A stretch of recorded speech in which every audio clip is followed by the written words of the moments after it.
আমি যে ফলটি সংগ্রহ করছি এটি পৃথিবীর দামি মশলার মধ্যে অন্যতম, পিপুল ফল। এটাকে শুকিয়ে গুঁড়া করে মশলা হিসেবে ব্যবহার করা হয়। এটার অনেক ভেষজ ও ঔষধি গুণাগুণ রয়েছে। জ্বর, ঠান্ডা, সর্দি, মাথা ব্যথা, এমনকি শ্বাসকষ্ট, হাঁপানি রোগেও এই পিপুল ফলটি ব্যবহার করা হয়ে থাকে। পৃথিবীতে যত দামি মশলা আছে তার মধ্যে অন্যতম হচ্ছে এই পিপুল ফল। দেখেন, এটা বাংলাদেশের বনে জঙ্গলে এমনিতে বেড়ে ওঠে। পিপুল শাকের উপকারিতা তো সবাই জানেন। আমার কাছে কিছুটা পিপুল শাকও আছে। এটা হচ্ছে স্মৃতিশক্তি বৃদ্ধিতে খাওয়া হয়ে থাকে। যদি কারোর ঘন ঘন জ্বর আসে, ঠান্ডা লাগে, কিংবা শরীরের রোগ প্রতিরোধ ক্ষমতা কমে যায়, অথবা হাঁপানি বা শ্বাসকষ্ট রোগে আক্রান্ত হন, তাহলে আপনার জন্য সবচেয়ে উপযোগী খাবার হচ্ছে এই পিপুল শাক। দেখেন, যাদের শরীরে রোগ প্রতিরোধ ক্ষমতা কমে যায়, ডাক্তাররা পরামর্শ দিয়ে থাকেন এই পিপুল শাকের ডগাটা ছিঁড়ে ভাজি অথবা ঝোল করে খেতে হবে। এটা ভীষণ ঔষধি গুণাগুণ সম্পন্ন।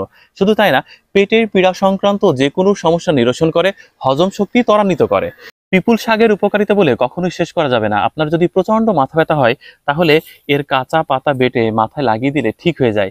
দেখেন, চোখের সমস্যা নিরসন করে।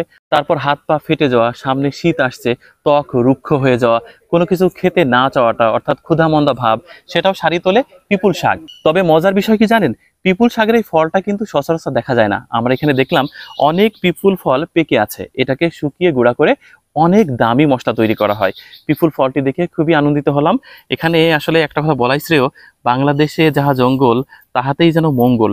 দেখেন, যেটা আমরা জঙ্গল বলে ভুল করি, এইটা যে মহামূল্যবান পিপুল ফল অনেকেই হয়তোবা জানেন না, বা গ্রামের মানুষ যারা ছোটবেলায় এটাকে নিয়ে শুধুই খেলা করেছেন।